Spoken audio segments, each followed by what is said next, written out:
ओ 131 हिंदी। अध्याय 801 शक्ति 3। पिछला अध्याय। अगला अध्याय। छोटे कमीने, ऐसा लगता है कि मैंने तुम्हें बहुत कम आंका है, फ्रॉस्ट ऑक्समैन ने गुस्से से कहा जब उसे अंततः अपनी गलती का एहसास हुआ और उसने गुस्से में मुझ पर हमला कर दिया। ये ग्रिम मॉन्स्टर बहुत ही बेवकूफ है। हमारी लड़ाई शुरू हुए 15 मिनट हो चुके थे, लेकिन इसने अभी तक अपनी पूरी ताकत का इस्तेमाल करना शुरू नहीं किया था। 15 मिनट में मैंने इसके सैकड़ों हमलों का अनुभव किया और लड़ाई के बारे में अच्छी जानकारी हासिल की। अगर उसने शुरू से ही मुझ पर पूरी ताकत से हमला किया होता तो वह मुझे भागने पर मजबूर कर देता, लेकिन अब 15 मिनट के बाद मैं किसी भी तरह रनवे पर नहीं जा सकता। पर्याप्त समय के साथ मुझे पूरा भरोसा था कि मैं इस ग्रिम मॉन्स्टर को मार सकता हूं। क्लैंग, कदम कदम कदम, हमारे हथियार आपस में टकराए और मुझे अपने शरीर में तीव्र झटका महसूस हुआ और मुझे बल को कम करने के लिए 3 कदम पीछे हटना पड़ा। अब तक इसके सभी हमलों में मैं बेकाबू होकर पीछे हट जाता था, लेकिन इस बार मैं सिर्फ 3 कदम पीछे हटा था और मेरे मुंह से खून भी नहीं निकला। इससे फ्रॉस्ट ऑक्समैन को बहुत झटका लगा क्योंकि वह मुझे किसी गूंगे राक्षस की तरह देख रहा था। कैसे? उसने असमंजस में पूछा, लेकिन जल्द ही उसे अपनी गलती का एहसास हो गया और उसने मुझे गुस्से से देखा। तुम ऑक्समैन मूर्ख हो, जैसा कि वे कहते हैं, तुम लोगों का दिमाग आपके घुटनों में है। मैंने उसके सवाल का जवाब देने के बजाय उसका मजाक उड़ाया और मैंने जो कहा वह सच है। शोध से पता चला है कि ऑक्समैन सबसे मूर्ख ग्रिम राक्षसों में से एक है और सबसे आसानी से क्रोधित होने वालों में से एक है, और यही मैं चाहता हूं। तुम कमीने, ये दहाड़ता हुआ बोला और उसकी नीली आंखें लाल हो गईं। ये देखकर मेरे चेहरे पर मुस्कान आ गई। जैसा कि वे कहते हैं, ऑक्समैन जनजाति मूर्ख है क्योंकि थोड़ी सी भी उत्तेजना से यह मूर्ख राक्षस उन्माद में आ जाता है। झनकार, इसने मुझ पर अपनी पूरी ताकत से हमला किया कि मैं बड़ी मुश्किल से खुद को उड़ने से रोक पाया। इस फ्रॉस्ट ऑक्समैन के पास ज्यादा दिमाग नहीं हो सकता है, लेकिन इसमें कुछ झगड़ा जरूर है। क्लैंग क्लैंग क्लैंग, उसने मुझ पर पागलों की तरह हमला करना शुरू कर दिया। मुझे एक सेकंड भी आराम करने का मौका नहीं दिया। उसका हर हमला ऐसा लगता था जैसे आग पर बर्फ की बाल्टी फेंकी जा रही हो। उसके पागल हमले को सहन करना बहुत मुश्किल है, लेकिन मुझे कुछ समय तक इसे सहन करना होगा। 15 मिनट बीत गए जब से वह उन्माद में आया और वह अभी भी मुझ पर पागलों की तरह हमला कर रहा है, और इस कमीने ने अपनी सीमा भी पार कर ली है क्योंकि इसके हमलों की शक्ति अब पहले की तुलना में कहीं अधिक हो गई है। जब इसने प्रगति की तो मैंने भी प्रगति की। इसके निरंतर हमलों के तहत मुझे अपनी नई शक्ति पर बेहतर नियंत्रण मिला और मैं इसे ठीक से इस्तेमाल कर रहा था और यह भी महसूस कर रहा था कि मैं आगे बढ़ रहा हूं। ऐसा लगता है कि मेरा निर्णय सही था कि मैं शुरू से ही अपने टोटेम आर्टिफैक्ट का उपयोग करूं। मैंने सोचा था कि ज्यादातर लोग शुरू से ही अपने टोटेम आर्टिफैक्ट का उपयोग नहीं करते हैं, वे इसे अपने तुरुप के पत्ते के रूप में रखते हैं, लेकिन मैंने उस रणनीति का पालन नहीं किया। यद्यपि यह रणनीति बहुत अच्छी और सुरक्षित है, फिर भी इसके माध्यम से तेजी से प्रगति नहीं की जा सकती। मैंने शुरू से ही युद्ध में अपने टोटेम आर्टिफैक्ट का उपयोग करना शुरू कर दिया। यह एक खतरनाक रणनीति है क्योंकि जब कोई मजबूत दुश्मन सामने आता है तो मेरे पास कोई तुरुप का पत्ता नहीं होता, लेकिन मुझे ये तरीका पसंद है। मैं शुरू से ही उन दुश्मनों से लड़ूंगा जो मुझसे ज्यादा ताकतवर हैं, मुझसे बेहतर हैं और जिन्हें लड़ाई का अच्छा अनुभव है। केवल ऐसे दुश्मनों से लड़कर ही मैं तेजी से आगे बढ़ पाऊंगा। इस लड़ाई में मुझे अंततः महसूस हुआ कि ग्रेट स्वॉर्ड की मेरी समझ एक लाइट स्वॉर्ड के बराबर पहुंच गई है, और अब मुझे अपने स्तर को पार करने के लिए फिर से सुधार करना होगा।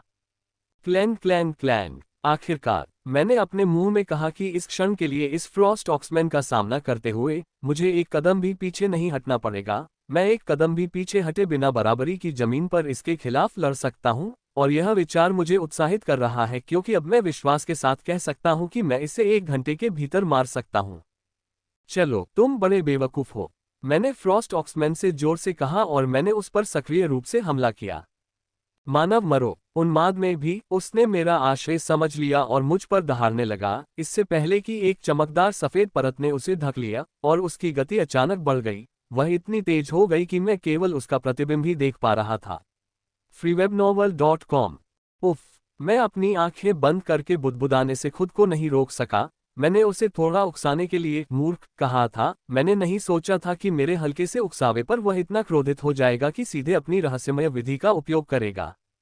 खैर, वैसे भी इसने बाद में इसका इस्तेमाल किया होगा, मैंने कहा और अपनी तलवार मेरी ओर आ रही धुंधली आकृति पर घुमाई। सामान्य आंखों से इसकी आकृति को देखना असंभव है, मुझे इसे देखने के लिए किलिंग रूल की लाल दृष्टि का उपयोग करना पड़ा। Clang clang clang. मैंने अपने जीवन में कभी इतनी तेजी से तलवार नहीं घुमाई। इसने जो रहस्यमय विधि अपनाई है वह बहुत अच्छी है। इससे न केवल इसकी दौड़ने की गति बढ़ गई है बल्कि इसके शरीर की गति भी बढ़ गई है। यहाँ तक कि लाल दृष्टि होने के बावजूद मुझे इसके लगभग अदृश्य हमलों से निपटने में समस्या हो रही है।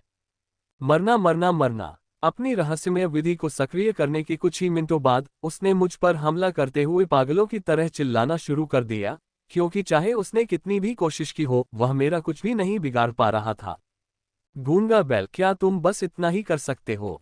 मैंने ग्रिम मॉन्स्टर को फिर से चिढ़ाया। जब उसने पहली बार स्पीड टाइप मिस्टिक मेथड को सक्रिय किया तो मैं काफी चिंतित हो गया, क्योंकि यह मेरे लिए बेहद खतरनाक हो गया था। लेकिन जैसे जैसे समय बीतता गया मैंने अनजाने में ही लड़ाई का आनंद लेना शुरू कर दिया। ये फ्रॉस्ट ऑक्समैन लगातार सरप्राइज दे रहा है। जब मुझे लगा कि यह अपनी सीमा तक पहुंच रहा है तो यह अपने शरीर में मौजूद सारी शक्ति को बाहर निकाल लेता है। ऐसी लड़ाई अद्भुत है। यह न केवल मुझे मेरी आत्मा और शरीर के साथ संगत बना रहा है जो अचानक शक्तिशाली हो गया है, बल्कि मेरी युद्ध शैली को बेहतर बनाने में भी मेरी मदद कर रहा है। ये प्रतिद्वंद्वी मेरे लिए बिल्कुल सही है, क्योंकि यह न केवल ताकत के साथ लड़ रहा है बल्कि गति के साथ भी लड़ रहा है। ऐसे प्रतिद्वंद्वी से लड़ने के बाद मुझे नहीं लगता कि एक सामान्य 3 स्टार गोल्डन एलीट को मारना मेरे लिए कोई समस्या होगी। तुम बैलों का दिमाग बीन से भी छोटा होता है। कोई आश्चर्य नहीं कि दूसरे ग्रिम मॉन्स्टर्स ने तुम्हारी जनजाति को बीन ब्रेन जनजाति कहा। मैंने कुछ समय बाद फिर से उसका मजाक उड़ाया। हर कुछ मिनटों के बाद जब मैं उसकी शक्ति से अभ्यस्त हो जाता था तो उसका मजाक उड़ाना मेरा तरीका बन गया था, ताकि वह अपनी छिपी हुई ताकत को बाहर ला सके। मैं जानता हूं कि यह बहुत खतरनाक है और अगर मैं चूक गया तो मैं बिना सोचे ही 2 टुकड़ों में कट जाऊंगा, लेकिन मेरे लिए इससे लड़ना महत्वपूर्ण है। मुझे लगता है कि मैं तेजी से सुधार कर रहा हूं। ऐसे अवसर बड़ी मुश्किल से मिलते हैं और अब जब यह मेरे सामने आया है तो मैं इससे पूरा लाभ उठाना चाहता हूं, जब तक कि यह मुझे और अधिक लाभ न दे सके। इंसान। वह दहाड़ने लगा और मुझे लगा कि उसकी आभा तेजी से बढ़ने लगी है, जिसे देखकर मेरे चेहरे पर मुस्कान आ गई। मुझे उसे 10 बार से अधिक बार छेड़ना पड़ा और आधे घंटे से अधिक समय तक ऐसा करना पड़ा, तब जाकर उसने आखिरकार ऐसा किया। हमारी लड़ाई शुरू हुए 1.5 घंटा बीत चुका है और 10 मिनट पहले मैं इसे एक ही बार में मारने में सक्षम हो गया था, लेकिन मैंने ऐसा नहीं किया। मैं इससे अंतिम लाभ निचोड़ना चाहता था और यह गुप्त ऊर्जा को अधिक मात्रा में उपयोग कर रहा था। Clang clang clang. जैसे जैसे इसकी शक्ति बढ़ती गई मैं एक बार फिर जीवन मृत्यु के किनारे पर पहुंच गया और चेहरे पर मुस्कान लिए हुए लड़ने लगा, लेकिन मैंने ऐसा नहीं किया क्योंकि ऐसा करके मैं अपने लिए मुसीबत को आमंत्रित कर रहा था। लड़ते समय कई गोल्डन एलिट्स की इंद्रियां मुझ पर नजर रखती थीं और उनमें से कुछ इतनी शक्तिशाली थी कि वे मुझे बहुत दूर से मार सकती थी। इसलिए अगर मैं इन राक्षसों से लड़ते समय पागलों की तरह हंसूंगा तो मैं निश्चित रूप से उन्हें आकर्षित करूंगा, जो मैं नहीं करना चाहता था। इसलिए मैं बस अपने चेहरे पर एक मुस्कान चिपकाकर ये दिखा सकता हूं कि जीवन और मृत्यु के बीच संघर्ष करते हुए मैं कितना खुश महसूस कर रहा हूं। पुच्छी। अंततः पूरे 10 मिनट के बाद मैंने अपनी तलवार फ्रॉस्ट ऑक्समैन की छाती में घुसा दी। मैंने इस ग्रिम राक्षस से सभी लाभ प्राप्त कर लिए और अब इसके खिलाफ लड़ाई जारी रखने की कोई आवश्यकता नहीं थी। जैसे ही मैंने अपनी तलवार उसके शरीर में घुसाई, एक तीव्र परिवर्तन होने लगा। उसका स्वस्थ शरीर तेजी से क्षीण होने लगा और उसकी त्वचा भी धूसर होने लगी और शरीर पर झुर्रियां पड़ने लगीं।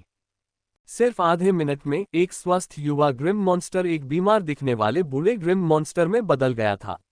यह एक शक्तिशाली 3 स्टार गोल्डन एलीट था, लेकिन ऑकल्ट मेथड के ओवरड्राफ्टिंग के 10 मिनट बाद यह ऐसा हो गया था। जब मैंने ग्रिम मॉन्स्टर्स को देखा तो मैं सिहर उठा और अपने आप को याद दिलाया कि जब तक आवश्यक न हो कभी भी ऑकल्ट एनर्जी का अधिक उपयोग न करूं। सांस आह भरते हुए मैंने राक्षस के शरीर को अलग रख दिया, इस बात का अफसोस करते हुए कि मैं उससे ज्यादा मैना क्रिस्टल नहीं इकट्ठा कर पाऊंगा। खैर, मैं हमेशा लड़ने के लिए एक और 3 स्टार एलीट ढूंढ सकता हूं। इस फ्रॉस्ट ऑक्समैन से लड़ने के बाद मैं किसी भी सामान्य 3 star golden elite grim monster से लड़ने और उसे मारने में आश्वस्त हो गया हूं। केवल पीक के पास और पीक के करीब वाले ही समस्या होंगे। मैं फिर से लड़ने से पहले कुछ मिनट आराम करने की योजना बना रहा था जब अचानक मुझे लगा कि हत्या की मंशा ने मुझे जकड़ लिया है, और जब मैंने उसकी ओर देखा तो मैंने पाया कि ग्रिम मॉन्स्टर तेजी से मेरी ओर आ रहा है। ऐसा लग रहा था कि यह गैटरमैन जनजाति का है, लेकिन ये किस गैटरमैन जनजाति का है, मैं अभी यह नहीं बता पाऊंगा। इसे अपनी ओर आते देख मैंने अपनी सीमा बढ़ा दी। हालांकि कलाकृति ने मेरे क्षेत्र का विस्तार कर दिया और कुछ सेकंड बाद यह मेरी सीमा में प्रवेश कर गया। मैं इसकी युद्ध शक्ति को महसूस करने में सक्षम था और ये देखकर राहत की सांस ली कि यह 3 स्टार गोल्डन एलीट है। ये ब्लैक आर्मर गैटोरमैन जनजाति का गैटोरमैन है। वे असाधारण रूप से भयंकर हैं और अपनी शक्तिशाली प्राकृतिक रक्षा के कारण उनसे निपटना बहुत कठिन है, और यह राक्षस अपने प्रतिद्वंद्वी को युद्ध के बीच में ही खा जाने की क्षमता रखता है। ये गैटरमैन लगभग 6 मीटर लंबा है और इसके पूरे शरीर पर भंगुर काले रंग की शल्क है और बड़ा मुंह है, जो आसानी से एक वयस्क इंसान का आकार ले सकता है। इसका मुंह देखकर मैं समझ सकता था कि यह लड़ाई के दौरान पूरे इंसानों को क्यों निगल सकता है। स्वादिष्ट मानव मेरा भोजन बनने के लिए तैयार हो गया।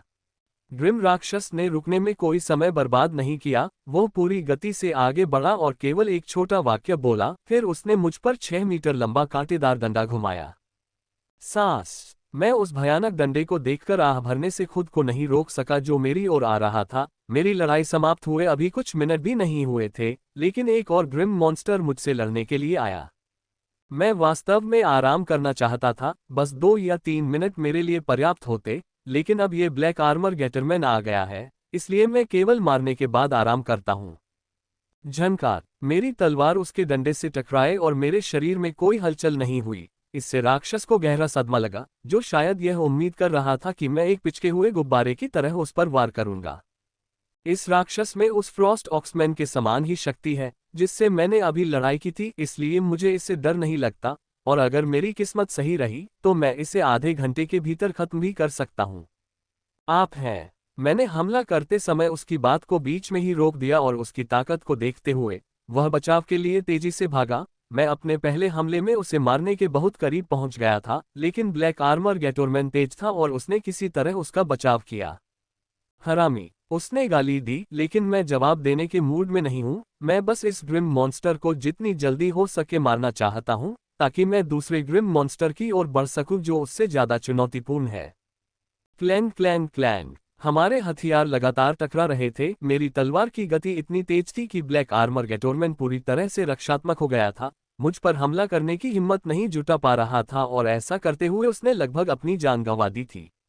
अगर इसकी पूंछ बीच में न आती तो मैं इसकी छाती में छेद कर देता, लेकिन साले की बहुत फुर्तीली चाबुक जैसी पूंछ है जो बहुत तेज है। उसी ने आखिरी वक्त में मेरे हमले से इसे बचा लिया था।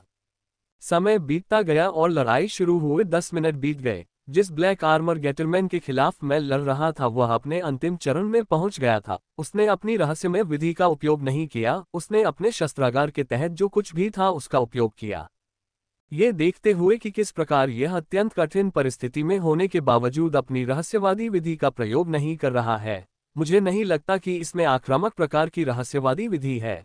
अन्यथा इसने अब तक उसका प्रयोग कर लिया होता, और यही बात गति और शक्ति प्रकार की रहस्यवादी विधि के लिए भी लागू होती है। इससे केवल एक ही विकल्प बचता है, और वह है रक्षात्मक प्रकार की रहस्यवादी विधि।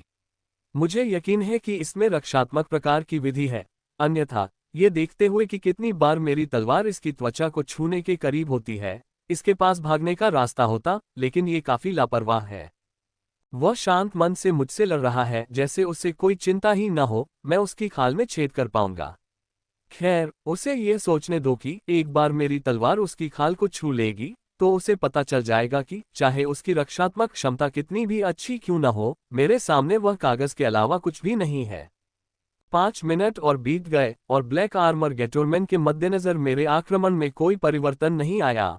मैं अभी भी उसके शरीर पर वार करने की कोशिश कर रहा था, जैसा कि मैं 5 मिनट पहले कर रहा था, लेकिन मेरे लिए एक बड़ा परिवर्तन हुआ था क्योंकि अब मैं उसे मार सकता था।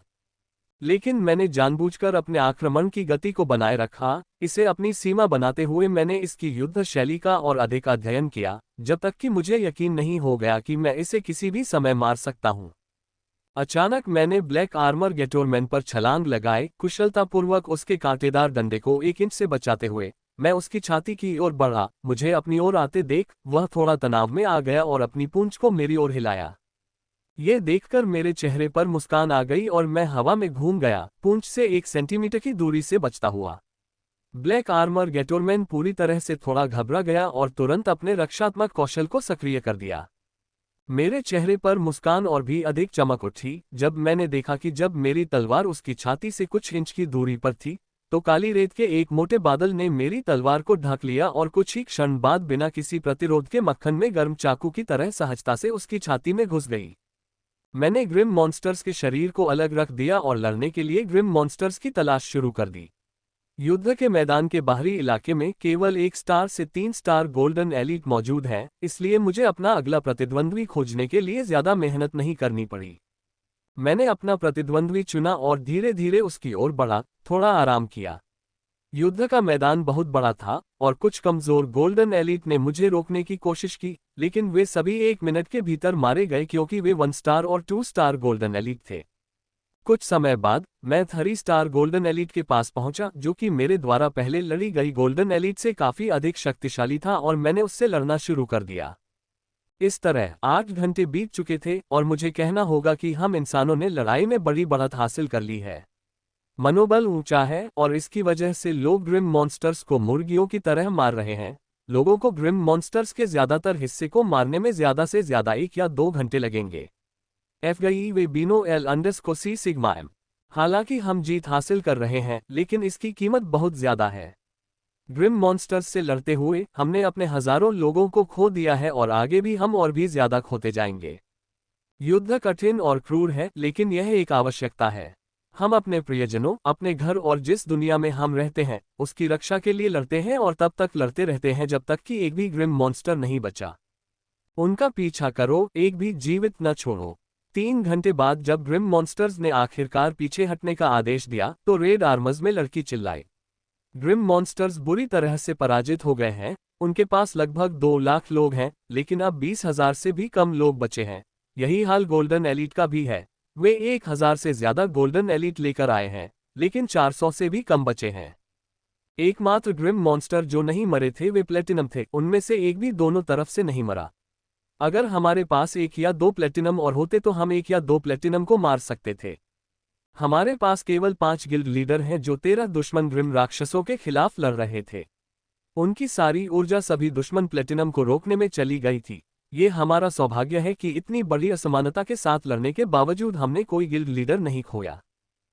पुच, मैंने अंततः ग्रिम मॉन्स्टर्स को मार डाला जिनसे मैं 45 मिनट से लड़ रहा था। मैं उन्हें 20 मिनट पहले भी मार सकता था, लेकिन मैंने ऐसा नहीं किया क्योंकि मैं मजबूत गोल्डन एलिटों का ध्यान आकर्षित नहीं करना चाहता था।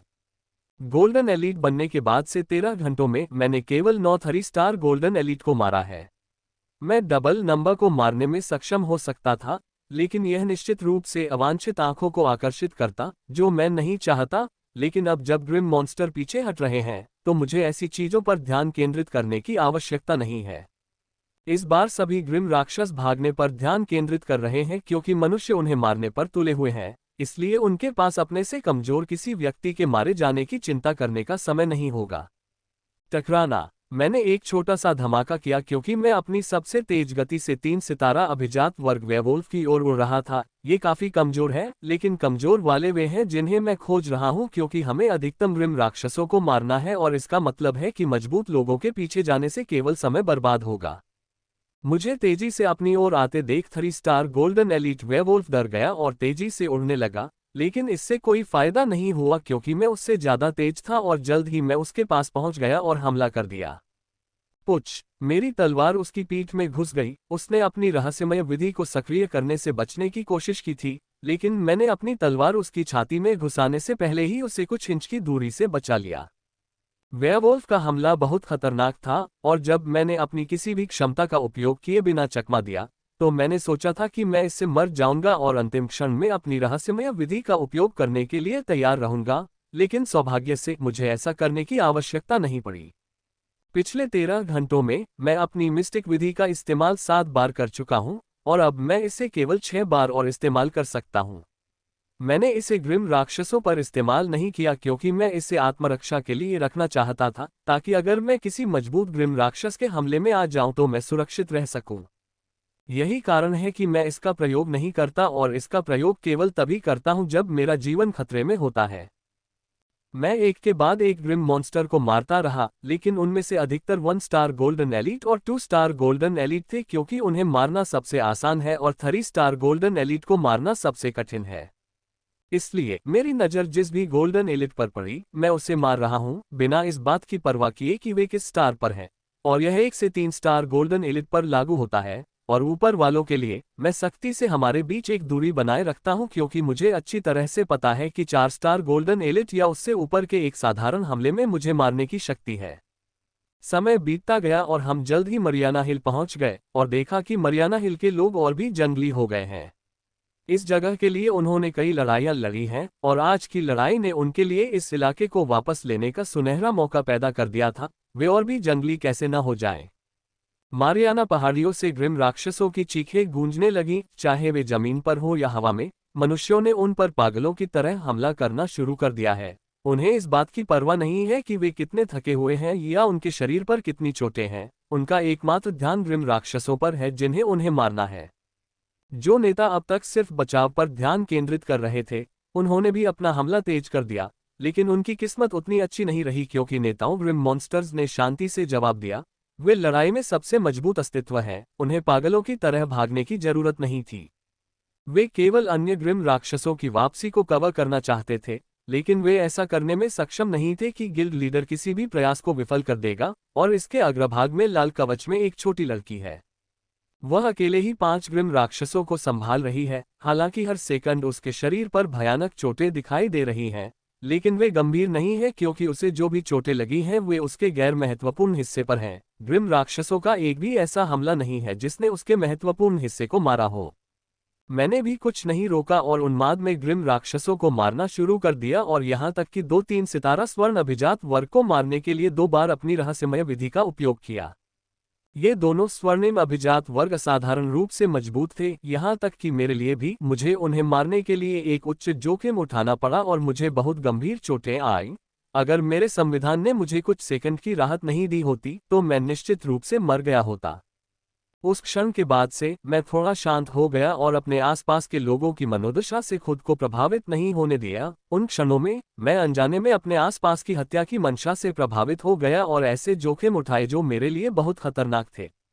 रुकना। आकाश में एक तेज आवाज गूंजी और जो मनुष्य ग्रिम राक्षसों का पीछा कर रहे थे, वे लाल वस्त्र पहने महिलाओं का आदेश सुनते ही वहीं रुक गए। हमने राक्षसों का पीछा मारियाना पहाड़ियों के अंत तक किया है। अगर हम आगे बढ़ते हैं तो हमें ग्रिम राक्षसों के हमले का डर रहेगा जो सीमा की रखवाली कर रहे हैं। मैं ग्रिम राक्षसों के स्थानों पर राहत देख सकता था क्योंकि वे आखिरी पहाड़ी को पार कर आगे के जंगल में प्रवेश कर गए थे। सभी 2 लाख ग्रिम राक्षसों में से 5000 से कुछ अधिक ही जीवित बचे थे। यही बात लगभग 1200 गोल्डन एलिट्स के लिए भी लागू होती है जिनमें से केवल 200 के आसपास ही बचे थे। केवल नेताओं की संख्या में कोई परिवर्तन नहीं हुआ है, उनकी संख्या वही है जो पहले थी। ग्रिम मॉन्स्टर्स ने हमें घृणा से घूरा और फिर एक बड़े शिविर की ओर चल पड़े, जिसकी छाया दूर से देखी जा सकती थी। केवल नेता ग्रिम मॉन्स्टर्स ही निगरानी के लिए वहां रह गए थे। ये ग्रिम मॉन्स्टर्स के लिए विनाशकारी हार थी। मिल्फ्रेड के हाथों उनकी अब तक की सबसे बुरी हार थी। इस परिणाम की तुलना में आउटपोस्ट में मैंने जो आखिरी बड़ी लड़ाई लड़ी थी, वह इस परिणाम से सैकड़ों गुना बेहतर थी क्योंकि वहां वे अपनी आधी संख्या को पीछे हटने में बचा पाए थे। जब तक मिल्फ्रेड से प्रतिस्थापन नहीं आ जाता, हम यहीं डेरा डालेंगे। लाल कवच वाली लड़की ने जमीन पर उतरने से पहले कहा और उसके पीछे हम गोल्डन एलीट भी जमीन पर उतर आए। आसपास कोई भी सिल्वर एलीट नहीं है। लाल रंग की लड़की ने उन्हें आदेश दिया था कि जब हम मारियाना हिल्स के आधे रास्ते पर पहुंच जाएं तो वे मिल्फ्रेड के पास लौट जाएं, इसलिए मुझे राहेल को दोबारा देखने में काफी समय लगेगा। ऐसा प्रतीत हो रहा था कि नेता विजय के लिए तैयार थे क्योंकि उन्होंने एक के बाद एक बड़ी कलाकृति को बाहर निकाला और उन्हें गोलाकार रूप से समायोजित किया और जल्द ही गुंबद के आकार का एक बल्क क्षेत्र प्रकट हो गया। जब मैंने गुंबद के आकार के बल्क क्षेत्र को देखा तो मुझे फर्स्ट रियल में बिताए अपने समय की याद आ गई, जहां मैं हजारों अन्य लोगों के साथ गलती से प्रवेश कर गया था। हमारे बचाव के लिए भेजे गए संगठनों के लोगों ने इसी तरह का बल्क क्षेत्र बनाया है। हालांकि ये दोनों बल्क क्षेत्र एक जैसे दिखते हैं, लेकिन इनमें आकाश और धरती का अंतर है क्योंकि एक कागज जितना कमजोर है जबकि दूसरा स्टील जितना मजबूत है। यहाँ किसी को भी ऐसे बल्क क्षेत्र पर हल्के से टैप करने की जरूरत है और यह टूटकर अलग हो जाएगा। सब लोग आराम करें, शाम तक हमारा प्रतिस्थापन आ जाएगा। लिटिल रेड ने कहा जब उसने सभी गोल्डन एलिट को इकट्ठा किया और हमें निगरानी करने के लिए कई बैचों में विभाजित किया, और दुर्भाग्य से मैं शिविर की निगरानी करने वाले पहले बैच में हूं और केवल आराम कर पाऊंगा। यह अच्छी बात थी कि मेरे पास गुंबद के पार घूमने के अलावा कुछ भी करने को नहीं था, इसलिए मैंने एशलिन को बुलाया, उसे कुछ नाश्ता दिया और उससे निगरानी रखने को कहा, जबकि मैं अपनी चेतना को अपने भंडारण वलय में विसर्जित कर रहा था और भंडारण को छांटना शुरू कर रहा था। मैंने क्रिम्सन आइड हाइनामैन और गोल्डन एलिट्स के स्टोरेज को नहीं छुआ, क्योंकि मुझे डर था कि मैं खुद को नियंत्रित नहीं कर पाऊंगा। इसलिए मैंने उन हजारों ग्रिम मॉन्स्टर के स्टोरेज को खोलने का फैसला किया जिन्हें मैंने गोल्डन एलिट बनने से पहले मारा था।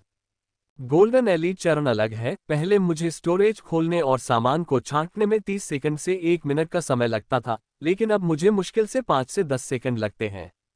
ये गति बहुत बढ़िया है क्योंकि मैं सैकड़ों चीजों को उनके आवश्यक शेल्फ तक उड़ा देता हूं, और मेरा कम समय न केवल गोल्डन एलिट में मेरी प्रगति के कारण है, बल्कि हजारों स्टोरेज को छांटने के अभ्यास के कारण भी है। अब मुझे किसी चीज और उसके मूल्य को पहचानने के लिए बस एक गिलास की जरूरत है, और इसकी वजह से मैं उन्हें उनके सही स्थानों पर निपटाने में सक्षम था। सब कुछ इतनी तेजी से हो रहा है कि अगर गोल्डन एलिट मेरे स्टोरेज रिंग के अंदर भी देखे तो उन्हें इतनी तेजी से उड़ती हुई चीजें मिलेंगी कि सब कुछ धुंधला दिखाई देगा। ज्यादातर समय मुझे सामान्य चीजें ही मिलती थीं, लेकिन कभी कभी मुझे कुछ अच्छी चीजें भी मिल जाती थीं जिन्हें देखकर मेरी आंखें भी चमक उठती थीं। जब भी मैं स्टोरेज के अंदर चीजों को छांटता हूं तो मुझे अच्छा लगता है, मुझे लगता है कि मैं नॉलेज क्रिस्टल से मिले ज्ञान का सही इस्तेमाल कर रहा हूं। यह अच्छी बात है कि मैंने कुछ दिन पहले इतनी सारी अलमारियां खरीदी। अब वे बहुत उपयोगी हैं। कुछ दिन पहले जब मैंने देखा कि मेरे स्टोरेज में अलमारियां खत्म हो रही हैं, तो मैंने बहुत सारी अलमारियां खरीद ली। मैंने सोचा था कि वे जल्द ही उपयोगी हो जाएंगी, लेकिन इतनी जल्दी उम्मीद नहीं थी। हर मिनट मुझे सामान रखने के लिए नई अलमारियों का इस्तेमाल करना पड़ता था क्योंकि अलमारियां हर मिनट भरती रहती थीं। यह मेरी किस्मत है कि मुझे एक स्टोरेज रिंग मिली है जिसमें इतनी बड़ी जगह है जहां मैं जितनी चाहे उतनी चीजें रख सकता हूं। रिंग में 10 किलोमीटर से ज्यादा जगह थी और अब तक मैंने मुश्किल से कुछ 100 किलोमीटर का इस्तेमाल किया है। जब मुझे पहली बार स्टोरेज रिंग मिली थी तो मैंने सोचा था कि मैं इतनी जगह कभी नहीं भर पाऊंगा, लेकिन अब मुझे लगता है कि इस पूरी जगह को पूरी तरह से भरना बहुत संभव है। इन सभी अलमारियों को देखकर, जिनमें इतनी सारी चीजें भरी हुई थीं, मुझे आश्चर्य होने लगा कि मैं कब सही काम कर रहा हूं। सामान्य लोग हमेशा अपने पास मौजूद अधिकांश सामान बेच देते हैं, लेकिन मैंने कभी भी अपना सामान नहीं बेचा जब तक कि यह आवश्यक न हो। मुझे हमेशा लगता था कि मुझे ये सब सामान नहीं बेचना चाहिए, क्योंकि एक दिन यह मेरे लिए बहुत उपयोगी साबित होगा, लेकिन जब मैंने रिंग में जगह भरने वाली चीजों की भारी मात्रा को देखा तो मुझे आश्चर्य होने लगा कि क्या मुझे कभी इतने सारे सामान की आवश्यकता होगी। ऐसा नहीं है कि यहाँ मौजूद सभी सामान मेरे लिए उपयोगी हैं। जब मैं सिल्वर था तो कुछ सामान मेरे लिए कुछ मूल्य रखते थे, लेकिन अब मैं गोल्डन एलिट बन गया हूँ, वे मेरे लिए बेकार हो गए हैं। भले ही मैं उनमें से ढेर सारा सामान फेंक दूं, मुझे जरा भी पछतावा नहीं होगा। फिर भी मैंने ऐसा नहीं किया, इसके बजाय मैं उन सामानों को अपने भंडारण में और अधिक जोड़ता रहा क्योंकि मुझे सहज रूप से लगता है कि ये सभी सामान मेरे लिए उपयोगी हो जाएंगे। टिंग। आधी रात को मेरी पारी की समाप्ति की घंटी बजने से कुछ मिनट पहले मैंने सभी सामान्य भंडारणों को छांटना समाप्त कर दिया। अब केवल 2 भंडारण बचे हैं, क्रिम्सन आइड हाइनामैन और गोल्डन एलिट, जिन दोनों के लिए मैं बेहद उत्साहित हूँ। मुझे नहीं पता कि मुझे क्रिम्सन आइड हाइनामैन के भंडार में कुछ उपयोगी मिलेगा या नहीं, लेकिन मुझे लगता है कि मुझे कुछ मिलेगा, और जहां तक गोल्डन एलिट के भंडार की बात है तो इसमें कोई संदेह नहीं है कि मुझे कुछ उपयोगी मिलेगा, क्योंकि मुझे पूरा विश्वास है कि मुझे कुछ मिलेगा क्योंकि ये गोल्डन एलिट के भंडार हैं। यहाँ ऐसी कई चीजें होंगी जो मेरे लिए उपयोगी होंगी। फ्रीवे बियनो न्यू एलकॉम। इस सामग्री का स्रोत फ्रीवे बी नोवल है। खाली जगह में अपना निवास सक्रिय कर दिया और अंदर चला गया। सबसे पहले मैंने बहुत सारे स्नैक्स के पैकेट फेंके एशलिन, क्योंकि उसे बहुत भूख लगी थी और वह स्नान के लिए बाथरूम में चली गई। जब मैं स्नान करके वापस आई तो मैंने देखा कि सभी स्नैक्स के पैकेट गायब हो गए थे। पहले तो मुझे आश्चर्य हुआ क्योंकि मैंने उसे बहुत सारे स्नैक्स दिए थे, लेकिन जल्द ही मैंने अपना सिर हिला दिया क्योंकि इस पेटू ने न केवल स्नैक्स गायब कर दिए थे बल्कि उनके रैपर भी गायब कर दिए थे। मैंने इसके बारे में और नहीं सोचा और मैंने एक साधारण भोजन पकाना शुरू कर दिया। मुझे अभी बहुत नींद आ रही है और बहुत भूख भी लग रही है, लेकिन पैकेज्ड फूड के प्रति मेरे मन में जो नफरत पैदा हो गई है, उसके कारण मैं इसे खाकर सो जाता। 20 मिनट बाद मैंने खाना पकाना समाप्त कर लिया, जिसे मैंने एशलिन के साथ खाया और फिर सोने के लिए कमरे में चला गया। जब मैं उठा तो सुबह हो चुकी थी और मैं पूरी तरह तरोताजा महसूस कर रहा था। मेरे चेहरे पर थकान का एक भी निशान नहीं दिख रहा था, लेकिन मैं बहुत अकेला महसूस कर रहा था। पिछले कुछ दिनों से मैं हमेशा राहेल के साथ अपने आलिंगन में जागता था, लेकिन आज मैं बिल्कुल अकेला हूं।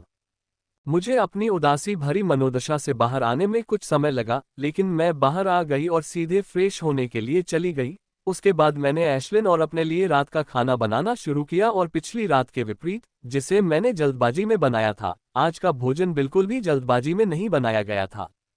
आज का भोजन विशेष कहा जा सकता है क्योंकि इसे केवल स्वर्णिम अभिजात वर्ग ही खा सकता है। यदि अन्य लोग इसे खाएंगे तो वे सीधे विस्फोटित हो जाएंगे, यहाँ तक कि सामान्य एक सितारा अभिजात वर्ग भी मर सकता है यदि वे भोजन से निकलने वाली विस्फोटक ऊर्जा को पचा नहीं पाते हैं। इसमें न केवल बहुत शक्तिशाली राक्षस का मांस था, बल्कि विभिन्न गुणों वाली दुर्लभ जड़ी बूटियां भी थीं, और उसके ऊपर मैंने उस पर औषधीय राक्षसकोर की धूल छिड़क दी थी। मैंने इस भोजन की विधि में कुछ परिवर्तन किया है ताकि यह व्यंजन स्वर्णिम अभिजात वर्ग द्वारा खाया जा सके, न कि श्वेत अभिजात वर्ग द्वारा, जिसके लिए इसे लिखा गया था। जब दोपहर का खाना आखिरकार पक गया तो उसमें से बहुत अच्छी खुशबू आ रही थी। उसकी खुशबू इतनी अच्छी थी कि एशलिन सीधे बर्तन से खाना चाहती थी। उसे रोकने के लिए मुझे अपने टोटेम आर्टिफैक्ट को बुलाना पड़ा और केवल उसकी ताकत की मदद से ही मैं उसे रोक पाया। चबाओ चबाओ। जब मैं साइड डिश में अंतिम व्यवस्था कर रहा था तो एशलिन अधीरता से चहकने लगी। यह 1 मिनट में उसका तीसरी बार था जब वह मुझसे कह रही थी कि मुझे उसे खाने के लिए मुख्य डिश देनी चाहिए। 5 मिनट रुको एशलिन, मैंने खाना बनाना जारी रखते हुए कहा। वह गुस्से से चहकते हुए मेज पर बैठ गई और सामने रखी प्लेट को भूखी निगाहों से देखने लगी। 5 मिनट बाद मैंने पकवान परोसा और एशलिन ने बिना इंतजार किए अपनी जगह पर मौजूद हर चीज को खाना शुरू कर दिया। उसे इस बात की परवाह नहीं थी कि इसे मेरे द्वारा बनाए गए विशेष सॉस के साथ खाना चाहिए या नहीं। उसने मेरी एक भी बात सुने बिना सीधे खाना शुरू कर दिया। स्वादिष्ट। मैंने पहला निवाला खाते ही बुदबुदाया। ये बहुत स्वादिष्ट बन गया था। यह अब तक का सबसे स्वादिष्ट भोजन है जो मैंने कभी पकाया या खाया है। यह इतना बढ़िया बन गया था कि मैं एशलिन की तरह खाने लगा। यह अच्छी बात है कि मैंने सब कुछ रिकॉर्ड कर लिया है। इसकी मदद से मैं उस डिश को फिर से बना सकता हूँ। मैं इसे रेचल के साथ खाना चाहता था। मुझे पूरा यकीन है कि उसे भी यह उतना ही पसंद आएगा जितना एशलिन और मुझे पसंद है। लानत है, मैंने अभी अभी अपना खाना खत्म किया था और 1 सेकंड के लिए रुकने वाला था, तभी मुझे अचानक अपने शरीर से बहुत तेजी से बहुत अधिक गर्मी महसूस हुई। ये देखकर मैं खुद को कोसने से नहीं रोक सका और जल्दी से रसोई की मेज से उठकर प्रशिक्षण कक्ष की ओर भागा। आंसू आंसू। जैसे ही मैं प्रशिक्षण कक्ष में पहुंचा, मैंने अपने अंडरवियर को छोड़कर बाकी सभी कपड़े फाड़ दिए और शरीर को साफ करने वाले व्यायाम का अभ्यास करना शुरू कर दिया, क्योंकि यही एकमात्र चीज थी जो मुझे मेरे शरीर से उठने वाली जानलेवा गर्मी से बचा सकती थी। मैंने उन जड़ी बूटियों में निहित औषधीय ऊर्जा को समझने में बहुत बड़ी गलती की है। मैंने मन ही मन कहा, यह पहली बार है जब मैंने अपने भोजन में इतने उच्च स्तर की जड़ी बूटियों का उपयोग किया है। मैंने सोचा था कि मैं उनसे आने वाली औषधीय ऊर्जा को संभाल पाऊंगा, लेकिन औषधीय ऊर्जा को देखकर ऐसा लगता है कि मैंने उनमें निहित औषधीय ऊर्जा को समझने में बहुत बड़ी गलती की है। मैं एक खतरनाक स्थिति में हूं क्योंकि काफी गलत अनुमान लगाए गए थे और मुझे जल्दी से नीरो को वापस बाहर बुलाना होगा। केवल वही मुझे इतनी तीव्र ऊर्जा से बचा पाएगा। ये बहुत गंभीर और मूर्खतापूर्ण गलती है जो मैंने की है। मैंने कभी भी ग्रेड की जड़ी बूटियों की औषधीय ऊर्जा का अनुमान नहीं लगाया है जिनका मैंने पहले कभी उपयोग नहीं किया है। अगर मैं बच गया तो मैं इस सबक को जीवन भर याद रखूंगा। समय बीतता गया और मेरे शरीर में गर्मी बढ़ती गई और फिर मेरा शरीर गोल्डन एलीट हो गया, जिसका शरीर बहुत मजबूत था और लाल रंग का था, जैसे झींगा। यह अच्छी बात थी कि मेरा शरीर इतना मजबूत था कि मैं बॉडी क्लींजिंग तकनीक करने के लिए कुछ समय निकाल पाया।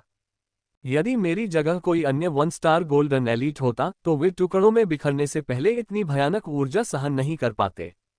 मैं तेजी से शरीर शुद्धिकरण तकनीक का प्रदर्शन कर रहा हूं, लेकिन मैं अभी भी सामान्य से धीमा हूं। मेरी ताकत में अचानक वृद्धि के कारण मेरा शरीर गहरे स्तर पर इसका आदी नहीं हुआ था। मेरे शरीर को अचानक प्राप्त हुई नई ताकत का आदी होने से पहले मुझे बहुत कम बार ऐसा करना पड़ा।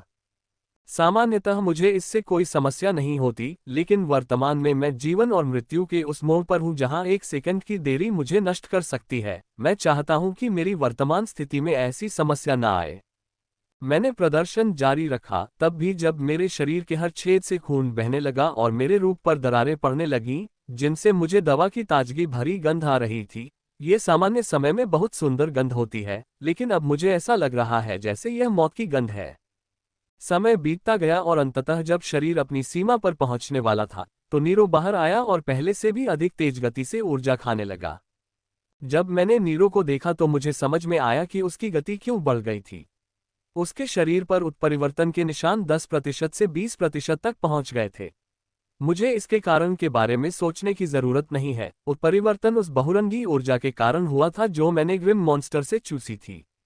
उस ऊर्जा का एक हिस्सा एशलिन और नीरो के पास गया था। जो हिस्सा एशलिन के पास गया उससे उसकी ताकत बढ़ गई थी, जबकि जो हिस्सा नीरो के पास गया उससे उसकी ताकत बढ़ गई थी। समय बीतता गया और नीरो ऊर्जा को निगलता रहा।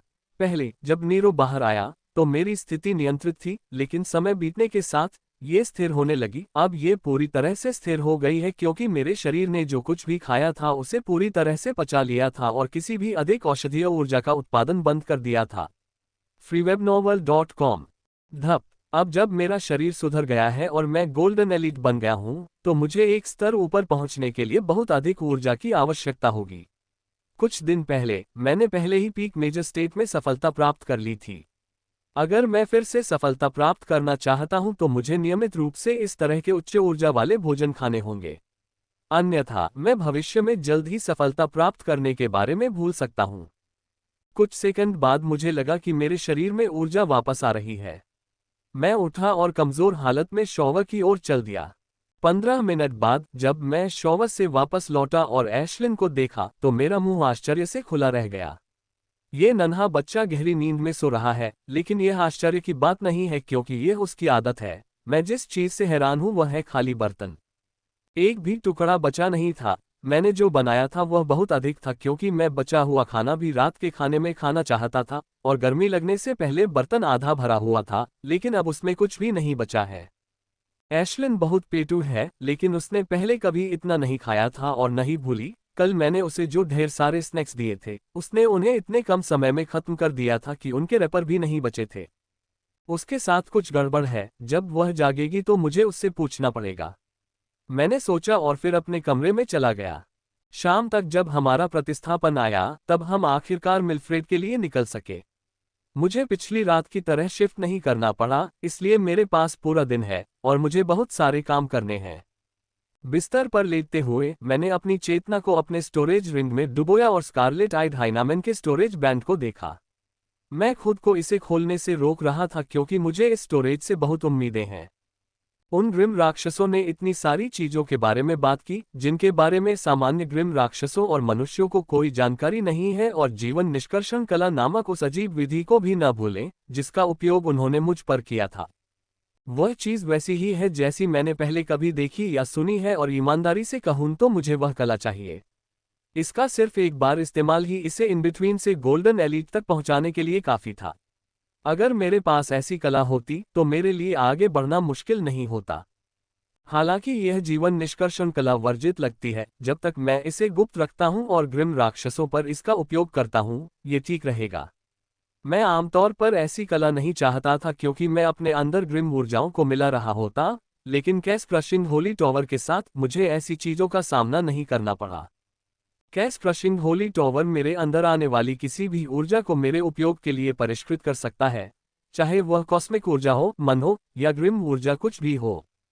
मैंने स्कारलेट आइज हाइनामैन स्टोरेज को खोला और मेरे अंदर जो उत्साह था वह खत्म हो गया।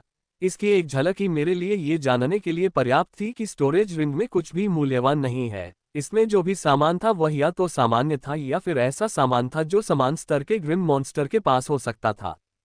इस भंडार के बारे में मेरी बहुत सारी आशाएं और सपने थे, और अब वे सभी बुरी तरह से धराशायी हो गए हैं क्योंकि न केवल मुझे कोई जीवन निष्कर्षण कला नहीं मिली है, बल्कि मुझे रहस्यवादी विधि की एक प्रति भी नहीं मिली है।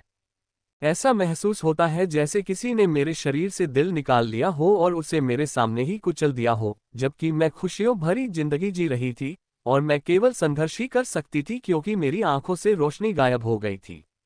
सांस। मुझे खुद पर नियंत्रण पाने में थोड़ा समय लगा, लेकिन मैंने ऐसा कर लिया। एक लंबी सांस लेने के बाद मैंने इसके अंदर की चीजों को व्यवस्थित करना शुरू कर दिया और साथ ही हर चीज की दोबारा जांच की कि कहीं मैंने कुछ तो नहीं छोड़ दिया, जो मुझे नहीं लगता लेकिन मैं अभी भी कर रहा हूँ।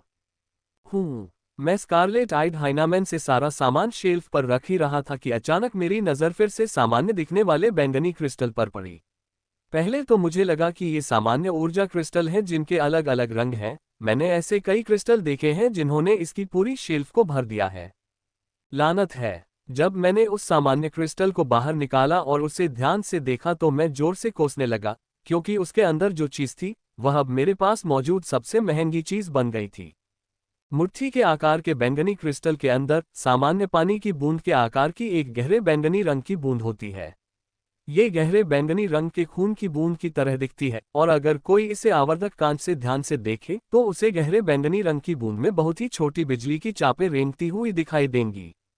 यह एक बिजली सार है, लेकिन सामान्य बिजली सार नहीं बल्कि एक सूक्ष्म बिजली सार है जो सामान्य बिजली सार की तुलना में 1,00,000 गुना अधिक शक्तिशाली और दुर्लभ है। सामान्य बिजली सार एक राजा स्तर के पावरहाउस को गायब करने के लिए पर्याप्त था अगर वह इसे सीधे छूने की हिम्मत करता, लेकिन यह एक एस्ट्रल लाइटनिंग सार है। मुझे लगता है कि इस दुनिया में केवल कुछ ही लोग हैं जिन्होंने इस सार को छुआ है और जीवित हैं। अगर मुझे फायर एसेंस मिल जाता तो मैं बहुत अच्छा होता। सबसे कम ग्रेड का सबसे पतला एसेंस भी ठीक रहता, लेकिन अफसोस मुझे लाइटनिंग एसेंस मिला। मैंने इसे कुछ देर तक देखा और फिर मैंने इसे अपने स्टोरेज रिंग में सावधानी से रख दिया। ये बिजली सार सैकड़ों शहरों को एक साथ वाष्पीकृत करने के लिए पर्याप्त शक्तिशाली हो सकता है, लेकिन यह एक अस्थिर तत्व नहीं है। जब तक मैं इसे ठीक से नहीं बदलता और संग्रहित नहीं करता, ये ठीक रहेगा। freewebandsigmawell.com। मुझे स्कारलेट आइड हाइनामैन स्टोरेज से वह रहस्यमयी जीवन निष्कर्षण कला नहीं मिली, लेकिन मुझे कुछ और मूल्यवान चीज मिल गई है। हालांकि मुझे नहीं लगता कि यह लाइटिंग एसेंस उस रहस्यमयी कला जितना मूल्यवान है, यह अभी भी मेरे उदास मूड को ठीक करने के लिए पर्याप्त है। अपने आप को शांत करने के बाद मैंने गोल्डन एलीट का पहला स्टोरेज खोला और जैसे ही मैंने इसे खोला मेरा मुंह खुल गया और कुछ देर तक बंद नहीं हो सका। गोल्डन एलीट का एक स्टोरेज, मैंने बुदबुदाया क्योंकि इसके अंदर की चीजें अब तक मिले स्टोरेज से बिल्कुल अलग स्तर पर हैं। हालांकि मेरे लिए इसमें कुछ भी ज्यादा उपयोगी नहीं है, लेकिन इसके अंदर की चीजें अब तक मिले अन्य स्टोरेज से बिल्कुल अलग स्तर पर हैं, और यह 1 स्टार गोल्डन एलीट का स्टोरेज है। मुझे पूरा विश्वास है कि जैसे जैसे मैं भंडारों को छांटता रहूंगा, मुझे उनमें से किसी एक भंडार में कुछ उपयोगी वस्तु अवश्य मिलेगी। हॉन्फना। जैसा कि मैंने कहा था, द्वितीयक भंडारण में मुझे स्कारग्रोपेनी नामक एक बहुत ही दुर्लभ फूल मिला। यह एक ऐसा पौधा है जो मेरे पास मौजूद पीले कांटेदार आड़ू से उच्च स्तर का है। इसे एक शक्तिवर्धक औषधि में बनाया जा सकता है और सौभाग्य से मेरे पास सभी आवश्यक सामग्रियां थीं। मुझे पूरा यकीन है कि इसे पीने से मैं बिना किसी समस्या के 1 स्टार गोल्डन एलीट के शिखर तक पहुंच सकूंगा और इससे मैं पीक 3 स्टार गोल्डन एलीट से लड़ने में सक्षम हो जाऊंगा। मैंने कभी नहीं सोचा था कि इतनी भयावह लड़ाई मेरे लिए भाग्यशाली मुठभेड़ों का स्रोत बन जाएगी। एक एक करके मैंने सभी गोल्डन एलीट स्टोरेज खोले और प्रत्येक ने मुझे बड़ा आश्चर्य दिया। गोल्डन एलीट के स्टोरेज में आश्चर्यजनक चीजें मौजूद हैं, खासकर 3 स्टार गोल्डन एलीट के। उनके अंदर वाकई बहुत अच्छी चीजें हैं। मैंने उनके जरिए कई पोषण सामग्री पाई है। हालांकि इनमें से ज्यादातर पोषण सामग्री में एक या दूसरी सामग्री की कमी थी, लेकिन 2 ऐसी हैं जिनके लिए मेरे पास पूरी सामग्री थी, जो सीधे मुझे गोल्डन एलीट बना देगी। और सबसे अच्छी बात यह है कि इनमें से 2 औषधियों के लिए बुनियादी रसायन विज्ञान कौशल की आवश्यकता थी जो मेरे पास है। रेचल के साथ बिताए 9 दिनों में उसने मुझे कुछ कीमिया सिखाई है। उसने खुद ही यह पेशकश की थी और मैं कौन होता हूं जो अपनी खूबसूरत गर्लफ्रेंड की इतनी अच्छी पेशकश को ठुकरा दूं। हालांकि रेचल की कीमियागिरी की कलाएं प्रशंसनीय नहीं हैं, लेकिन वह एक बेहतरीन शिक्षिका है। उनकी सहायता से मैं कीमिया की बुनियादी बातों को समझने में सक्षम हो गया, और जब तक मैं अभ्यास जारी रखूंगा मुझे उन बुनियादी बातों पर पकड़ मिल जाएगी जो मुझे उन पदों को बनाने में मदद करेगी जिनके लिए बुनियादी कौशल की आवश्यकता होती है। रेचल ने कहा कि मेरे अंदर कीमियागिरी का हुनर है और अगर मैं कड़ी मेहनत करूं तो मैं कुछ सालों की मेहनत से जिम के स्तर तक पहुंच सकती हूं। इस पर मैं अपना सिर हिलाए बिना नहीं रह सकी। मुझे कीमियागिरी में कोई रुचि नहीं है। मैंने इसे इसलिए सीखा क्योंकि मुझे कठिन औषधियों को बनाने के लिए दूसरों पर निर्भर नहीं रहना पड़ता। जब तक मेरे पास ये कौशल होते, मैं संतुष्ट रहता। अंत में मैंने कहा कि मैंने सभी गोल्डन एलीट स्टोरेज को छांटना समाप्त कर दिया है और मुझे उनसे वास्तव में अच्छी चीजें मिली हैं। मुझे अच्छा लगता अगर उनके पास एक या दो मिस्टिक मेथड होते ताकि मैं इसे अपने माता पिता को भेज सकूं, क्योंकि मेरे लिए अब मुझे मिस्टिक मेथड की तलाश नहीं करनी पड़ती क्योंकि मैं गोल्डन एलीट बन गया हूं। हर गोल्डन एलीट गिल्ड या एडवेंचरस पैराडाइज से एक मिस्टिक मेथड प्राप्त कर सकता है। इसलिए मुझे अपनी दूसरी मिस्टिक मेथड के बारे में चिंता करने की जरूरत नहीं है, जिसके बारे में मुझे पूरा यकीन है कि मैं अपने उन्नत संविधान के साथ अभ्यास कर सकता हूं। जब मैंने छंटाई की प्रक्रिया पूरी कर ली तो मैंने अपने भंडारण से कई सामग्रियां निकाली और अपने निवास स्थान से कीमिया काउंटर भी खड़ा किया। कीमिया काउंटर को खड़ा देखकर मैंने कई कीमिया उपकरण निकाले और औषधि की तैयारी शुरू कर दी। पहला पोशन जो मैं स्कारग्रो पेनी से बना रहा हूं, वह पेन स्ट्रेंथनिंग पोशन है जो मेरे हर पहलू को मजबूत करेगा और अगर मैं सही करता हूं तो यह मुझे कम से कम 1 स्टार गोल्डन एलीट के शिखर तक ले जाएगा। अगर मैं इसे बेहतर तरीके से पचा सकता हूं तो मैं इसकी मदद से 2 स्टार गोल्डन एलीट बनने में भी सक्षम हो सकता हूं। ये स्कारग्रो पेयोनी औषधि काफी सरल है, लेकिन इसके लिए अभी भी कुछ कीमिया कौशल की आवश्यकता है, जिसके बारे में मुझे पूरा विश्वास है कि मेरे पास है। इसलिए इसमें असफल होने की कोई चिंता नहीं है। मैंने विवरण के अनुसार चरण दर चरण प्रक्रिया का पालन किया, गलती करने की हिम्मत नहीं की। मैं थोड़ा नर्वस महसूस कर रहा हूं क्योंकि यह मेरा पहला मौका है जब मैं अकेले इतना जटिल फॉर्मूला तैयार कर रहा हूं। पिछली बार जब मैंने ऐसा कुछ बनाया था तो मैं रेचल के साथ था। ब्लॉक टिम वहां से गुजरा और 1 घंटे से अधिक समय बीत गया जब पन्ना रंग के पोशन से ग्लोब की आवाज आई, क्योंकि बड़ा बुलबुला अंदर से फूट गया और उसका सार बाकी पोशन के साथ मिल गया, जिससे उसका रंग और भी गहरा हो गया। ये देखकर मैंने सभी यंत्र बंद कर दिए और बहुत ही जटिल रूनिक कीमिया यंत्रों से सावधानीपूर्वक औषधि निकाली। औषधि निकालने के बाद मैंने इसे 2 भागों में विभाजित किया, एक मेरे लिए और दूसरा एशलिन के लिए, और ठंडा होने के लिए छोड़ दिया। एशलीन, इसे पी लो, मैंने उससे पन्ना की औषधि की ओर इशारा करते हुए कहा। कोई देख सकता था कि औषधि पकड़े हुए मेरे हाथ में हल्का सा कंपन हो रहा था। औषधि के विवरण में कहा गया था कि जब मैं इसे पीऊंगा तो मुझे दर्द का अनुभव होगा, और यह अच्छी बात नहीं है। जब भी दर्द के बारे में चेतावनी दी जाती है तो मैं काम उठता हूं, क्योंकि अब तक मैंने केवल 2 ही औषधियां पी हैं जिनमें दर्द की चेतावनी थी और प्रत्येक एक दूसरे से अधिक दर्दनाक है, और यह एक से एक स्तर अधिक है, इसलिए यह निश्चित रूप से काफी दर्दनाक होगा। गल्प। मैंने कुछ देर तक औषधि को देखा, फिर उसे निगल लिया, और जैसे ही मैंने निगला, मैंने स्थिति को बेहतर ढंग से पचाने के लिए 3 तरीकों का प्रयोग करना शुरू कर दिया। जब मैंने पहली बार औषधि पी तो मुझे हल्का सा भी दर्द महसूस नहीं हुआ, लेकिन 1 मिनट बाद दर्द शुरू हो गया और यह इतनी तेजी से बढ़ने लगा कि 1 मिनट के भीतर ही मैं दर्द से छटपटाने लगा। बहुत दर्द होता था, ऐसा लगता था जैसे हजारों सुइयां मेरे शरीर में चुभ रही हों और अंदर तक पहुंचने की कोशिश कर रही हों। जितना अंदर वे पहुंचने की कोशिश कर रही हों, उतना ही अधिक दर्द मुझे महसूस होता। मैं दर्द से कराह रहा हूं और जोर से चिल्लाने से बस 1 कदम दूर हूं। मुझे उम्मीद थी कि दर्द बहुत होगा, लेकिन इतना भी नहीं। मैं जिस स्तर का दर्द महसूस कर रहा हूं वह उस समय के समान है जब मुझे लगा कि गुफा में मेरा जीवन चूसा जा रहा है। मैं बता सकता हूं कि मुझे सामान्य से ज्यादा दर्द महसूस हो रहा है क्योंकि मैं तीनों तरीकों का अभ्यास कर रहा हूं। अगर मैं रुक गया तो दर्द अपने आप कम हो जाएगा, लेकिन मैं ऐसा नहीं करूंगा। मुझे ज्यादा दर्द महसूस हो रहा है क्योंकि मैं इसके साथ औषधि को पचा रहा हूं। अगर मैं रुक गया तो मैं पूरी औषधि को पचा नहीं पाऊंगा। इसलिए मैं दर्द सहन करना जारी रखता हूं, और जैसे जैसे मैं 3 तरीकों का प्रयोग करता हूं, दर्द आधे घंटे तक जारी रहता है, फिर कम होना शुरू होता है, और 1 मिनट के भीतर ये पूरी तरह से बंद हो जाता है। ये दर्द पूरी तरह से इसके लायक है, मैंने मुस्कुराते हुए कहा। जैसे ही मैंने खुद को जांचा, मैं 2 सितारा गोल्डन अभिजात वर्ग बन गया हूं, हालांकि मुश्किल से, लेकिन अभी भी 2 सितारा गोल्डन अभिजात वर्ग, और अपनी तलवार की सहायता से मैं 4 सितारा गोल्डन अभिजात वर्ग के खिलाफ लड़ने में सक्षम हो जाऊंगा। मैंने एक और औषधि बनाने से पहले कुछ देर तक अपने शरीर की जांच की। यह एक शक्तिवर्धक औषधि है और पिछले वाले की तुलना में इसे बनाना सरल है, लेकिन पिछले वाले के विपरीत इसे बनाने में थोड़ा समय लगेगा। इसलिए मैंने समय बर्बाद नहीं किया और एक औषधि बनाना शुरू कर दिया, और जैसा कि इसके विवरण में बताया गया था, इसे बनाने में 2.5 घंटे लगे। औषधि बनाने के बाद मैंने एशलिन के साथ शराब पी और अकेले ही बॉडी क्लीनिंग तकनीक का प्रदर्शन करना शुरू कर दिया। ये औषधि केवल शक्तिवर्धक है, इसलिए मुझे इसे पचाने के लिए केवल शरीर शोधन विधि करनी पड़ी, और चूंकि इस बार कोई दर्द नहीं है, इसलिए औषधि का पाचन काफी आराम से हो गया। औषधि पूरी तरह से पच गई और मेरी ताकत को 2 सितारा गोल्डन अभिजात वर्ग के अंत तक ले गई। इसका मतलब है कि मैं किसी भी 4 सितारा गोल्डन अभिजात वर्ग के खिलाफ नहीं लड़ सकता था, और मेरे लिए एकमात्र धागा 5 सितारा गोल्डन अभिजात वर्ग है। मेरी ताकत में अचानक इतनी बड़ी वृद्धि हुई है, इसे पूरी तरह से अपने नियंत्रण में लाने के लिए मुझे कम से कम चल दर, लाल रंग की लड़की ने कहा। जैसे ही वह उड़ी, हम सब उसके पीछे पीछे बल क्षेत्र में खुले छेद से बाहर आ गए। रिप्लेसमेंट काफी देर से आया था, उन्हें शाम को जल्दी आना था, लेकिन उन्होंने देर शाम को ही आना शुरू कर दिया, और अब हमें रात में ही वहां से निकलना होगा। हालांकि हम रात को रुक सकते थे, लेकिन कोई भी ग्रिम मॉन्स्टर्स के कैंप से कुछ किलोमीटर दूर जंगल में रात बिताना नहीं चाहता।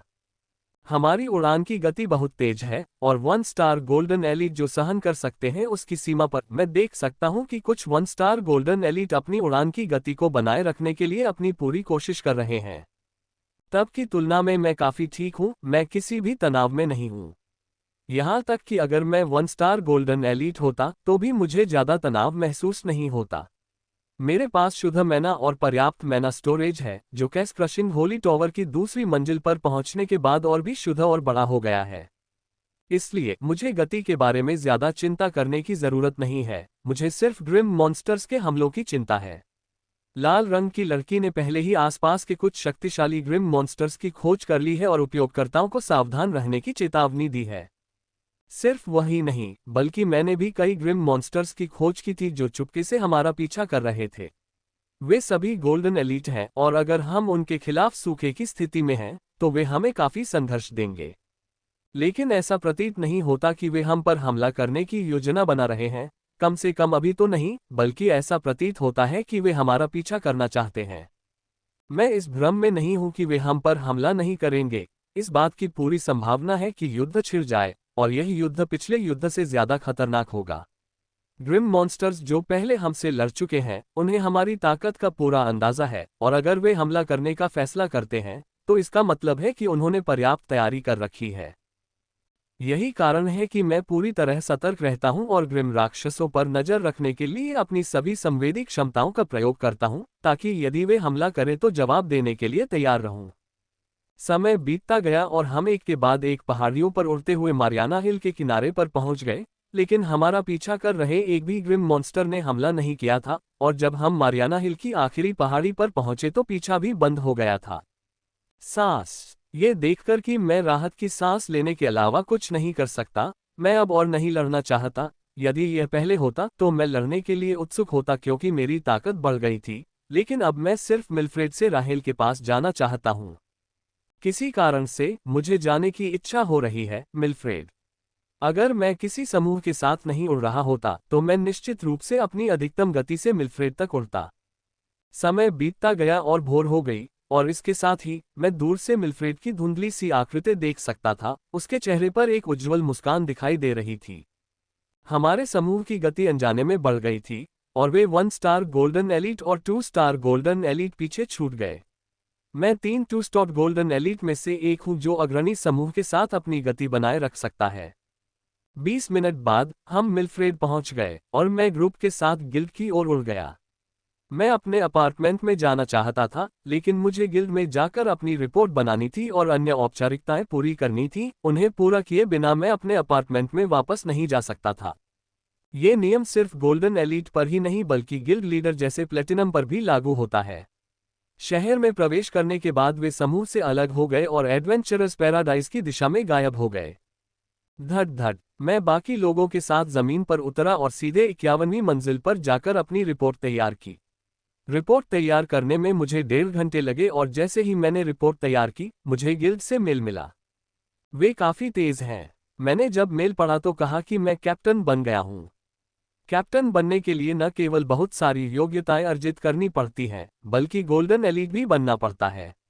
मैं पहले से ही गोल्डन एलीट हूं, और कुछ 3 स्टार गोल्डन एलीट को मारकर मैंने अधिकारी बनने के लिए पर्याप्त योग्यता अर्जित कर ली है। मुझे कैप्टन के पद पर पदोन्नत किए जाने के साथ ही मेरे विशेषाधिकारों में भी वृद्धि कर दी गई थी और एक विशेषाधिकार ये था कि अब मैं गिल्ड संग्रह से एक रहस्यवादी विधि चुन सकता था।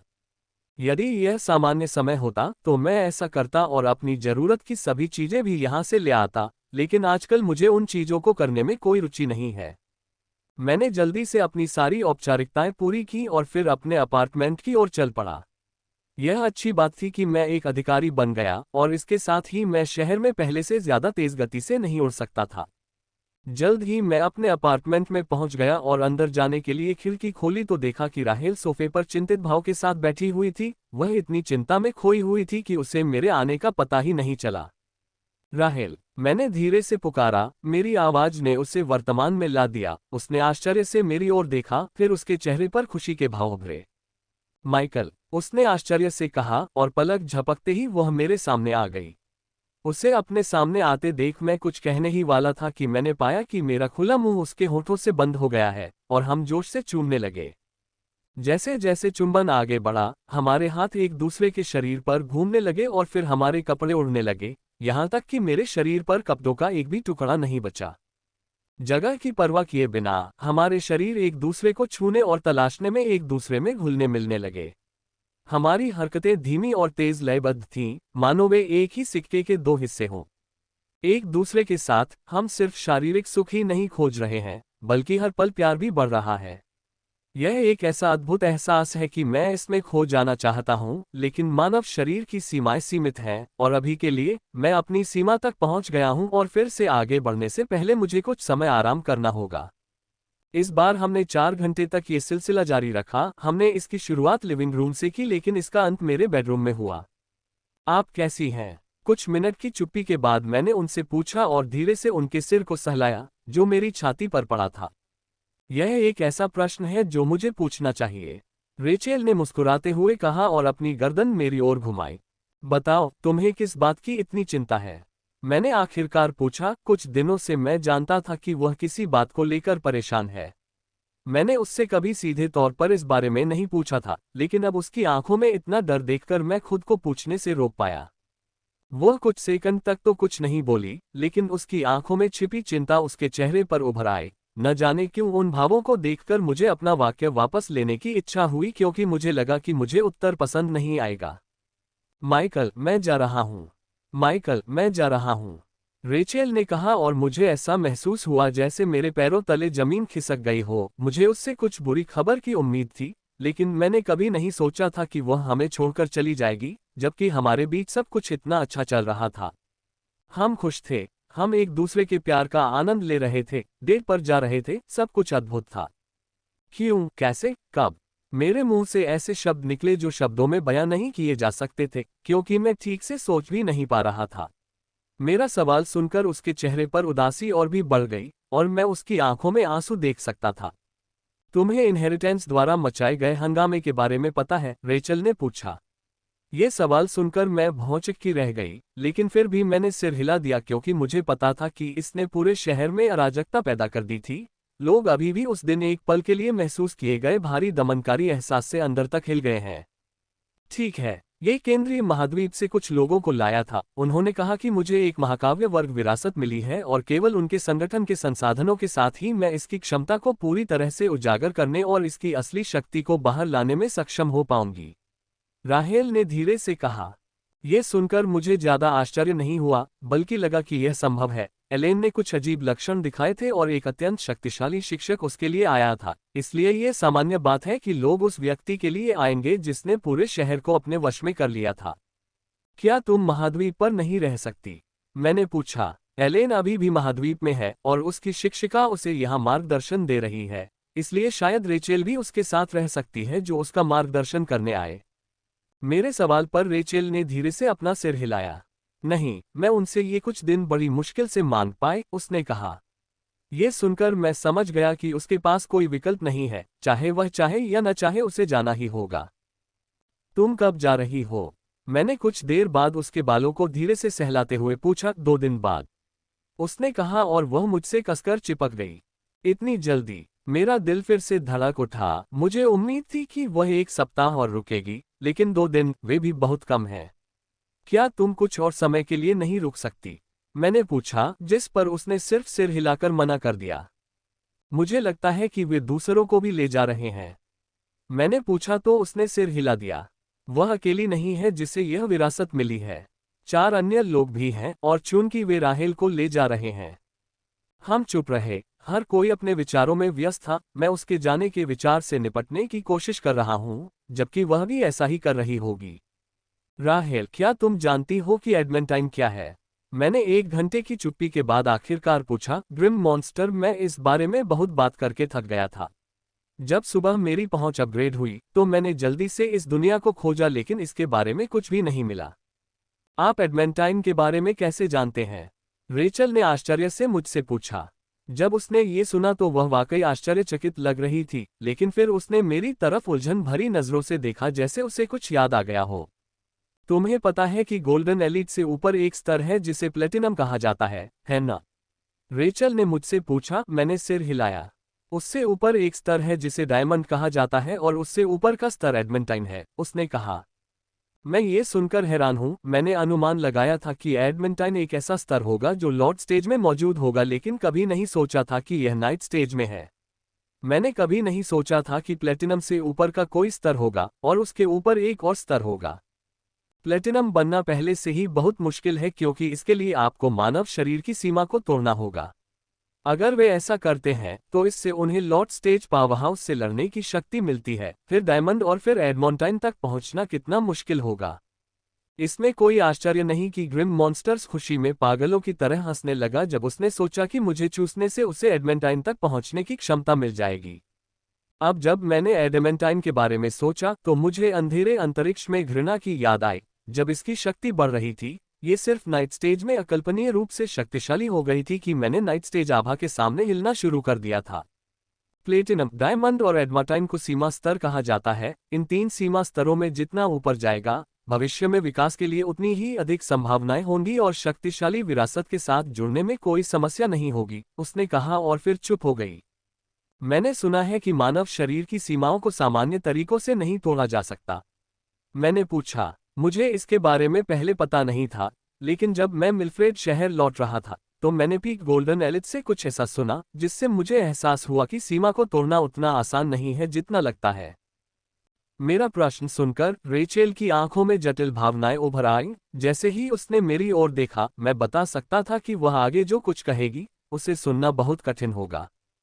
हाँ, सामान्य तरीकों से सीमा को तोड़ना बहुत कठिन है, लगभग असंभव है। या तो अभ्यास शुरू करने के बाद से ही व्यक्ति के पास सीमा तोड़ने की अभ्यास विधि होती है, या फिर उन्हें कला की आवश्यकता होती है, उसने कहा। जब मैंने कला सुनी तो मेरी अभिव्यक्ति बदल गई, क्योंकि ग्रिम राक्षसों ने भी इसके बारे में बहुत दावा किया है। क्या आप बता सकते हैं कि सीमा तोड़ने के तरीके और कला क्या है? मैंने पूछा। उसने सिर हिलाया। सीमा तोड़ने के तरीके वे तरीके हैं जो सीमा तोड़ने में मदद करते हैं, और अभ्यास की शुरुआत में उनका अभ्यास किया जाना चाहिए, उसने कहा। अभ्यास की शुरुआत में जब कोई अपने राक्षसों के साथ बंध जाता है तो ऐसा लगता है कि मुझे इन विधियों का अभ्यास करने का मौका नहीं मिला है, क्योंकि अभ्यास शुरू किए हुए मुझे कई साल हो गए हैं। दूसरा तरीका जो आपको सीमा को तोड़ने में मदद करता है वह है कला। वे अत्यंत दुर्लभ हैं और केवल मध्य महाद्वीपों में शक्तिशाली संगठनों के पास ही वे हैं। यदि कोई विरासत को भविष्य की प्रगति का मार्ग मानता है तो कला ही वह एकमात्र ऊर्जा है जिसकी उसे उस मार्ग पर चलने के लिए आवश्यकता है। इन 2 चीजों के बिना कोई भी व्यक्ति विश्व का महाशक्ति नहीं बन सकता, रेचेल ने कहा। fevbinoworld.com। मेरे चेहरे पर एक हंसी उभर आई, क्योंकि मेरे पास इन दोनों में से कुछ भी नहीं है। अगर ग्रिम मॉन्स्टर्स के उस कमीने के पास 8 है तो मुझे सीमा तोड़ने के बारे में चिंता करने की जरूरत नहीं होगी। मैं इसके बारे में बहुत चिंतित था, लेकिन जल्द ही मैंने इस पर नियंत्रण पा लिया। मैंने कई ऐसे काम किए हैं जो शहर के मानकों के हिसाब से असंभव थे। जब मैं छोटा लड़का था तो लेफ्टिनेंट स्टेज मेरे लिए सबसे ऊंचा स्टेज था और उस तक पहुंचना ही मेरे जीवन का लक्ष्य था। लेकिन अब मैं उस स्तर से बहुत आगे निकल चुका हूं और अपनी उंगली के एक झटके से किसी भी लेफ्टिनेंट को मार सकता हूं। हालांकि यह लगभग असंभव हो सकता है, लेकिन मुझे खुद पर पूरा भरोसा है कि अगर मैं कड़ी मेहनत करता रहूंगा तो मैं इस सीमा को पार कर सकूंगा। ऐसा नहीं है कि मेरे पास विकल्प नहीं है, मैंने वहां तक पहुंचने की क्षमता पहले ही हासिल कर ली है। और मुझे यकीन है कि मुझे सीमाएं तोड़ने के मौके मिलेंगे, बशर्ते मैं उन्हें समझ लूं, मैं सीमाएं तोड़ने में सक्षम हो जाऊंगा। ये सोचते ही मेरा मूड खुशनुमा होने लगा कि चुनौती कितनी भी बड़ी क्यों न हो, जब तक उसे करने की इच्छाशक्ति मुझ में है, मैं उसे कर ही लूंगा। उन्होंने कहा, आपको लिमिट ब्रेकिंग विधि के बारे में चिंता करने की आवश्यकता नहीं है। मैंने उनसे आपको लिमिट ब्रेकिंग विधि उपलब्ध कराने के लिए कहा है। उनके पास विशेष लिमिट ब्रेकिंग विधियां हैं जिनका अभ्यास आप अपने स्तर पर कर सकते हैं। रैच, मैंने उसके प्रस्ताव को अस्वीकार करने के लिए अपना मुंह खोला था, क्योंकि भले ही मुझे उनकी सीमा तोड़ने की विधि के बारे में ज्यादा जानकारी नहीं है, लेकिन मैं प्लेटिनम स्तर के पावरहाउस की संख्या से उनकी कीमतीता के बारे में अनुमान लगा सकता था। जिस शहर में 1 लाख से ज्यादा गोल्डन एलीट मौजूद हैं, वहां सिर्फ 5 ही हैं। यहां तक कि वॉरजोन में भी जहां सेंट्रल कॉन्टिनेंट के लोग मौजूद हैं, वहां प्लेटिनम बहुत कम है। मैं जानती हूं कि तुम्हें दूसरों से उपकार लेना पसंद नहीं है, लेकिन कृपया मेरे लिए ये ले लो। रेचल ने कहा। उसने अपनी उंगली मेरे होठों पर रखी थी और जब मैंने सिर हिलाया तो उसने उसे मेरे होठों से हटा लिया। धन्यवाद। freewaybnenewl.com। उसने कहा जैसे ही उसने अपनी गर्दन हिलाए और मेरे होठों पर एक कोमल चुंबन दिया, और मैं केवल उसके चुंबन का जवाब दे सकता था, जबकि मैं खुश और दुखी दोनों महसूस कर रहा था। मैं लिमिट ब्रेकिंग विधि के कारण खुश हूं। गोल्डन एलीट लेवल से बाहर निकलने के बाद मेरे पास लिमिट तोड़ने का एक तरीका होगा, और मैं इसी कारण से दुखी हूं। राहेल ने खुद मुझे बताया कि सीमा तोड़ने की विधि का अभ्यास केवल अभ्यास की शुरुआत से ही किया जा सकता है। इसका मतलब है कि यह सीमा तोड़ने की विधि जो मुझे गोल्डन एलीट में अभ्यास करने देती है, वह और भी दुर्लभ होनी चाहिए। मुझे नहीं पता कि उसने यह विधि प्राप्त करने के लिए क्या किया या इसके लिए उसने क्या कीमत चुकाई। चिंता मत करो, मैंने कहा था कि यदि वे तुम्हें विधि नहीं देंगे, तो उन्हें मेरी इच्छा के विरुद्ध मुझे बलपूर्वक मध्य महाद्वीप में ले जाना पड़ेगा।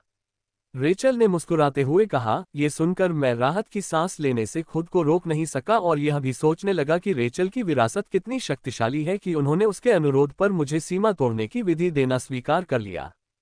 धन्यवाद, मैंने कहा और एक और चुंबन के लिए उसकी ओर झुका।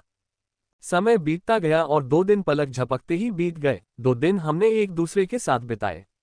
2 दिन में बिताया गया समय बहुत यादगार था, खुशियों से भरा हुआ, लेकिन उसके जाने का गम भी था जो मैं महसूस कर रहा हूं कि मैं उससे उबर नहीं पा रहा हूं। क्या ये तुम्हारा काम है? मैंने राहेल से पूछा क्योंकि मैंने गिल्ड से प्राप्त नया मेल देखा था। ये वॉरजोन में मेरा स्थानांतरण आदेश है।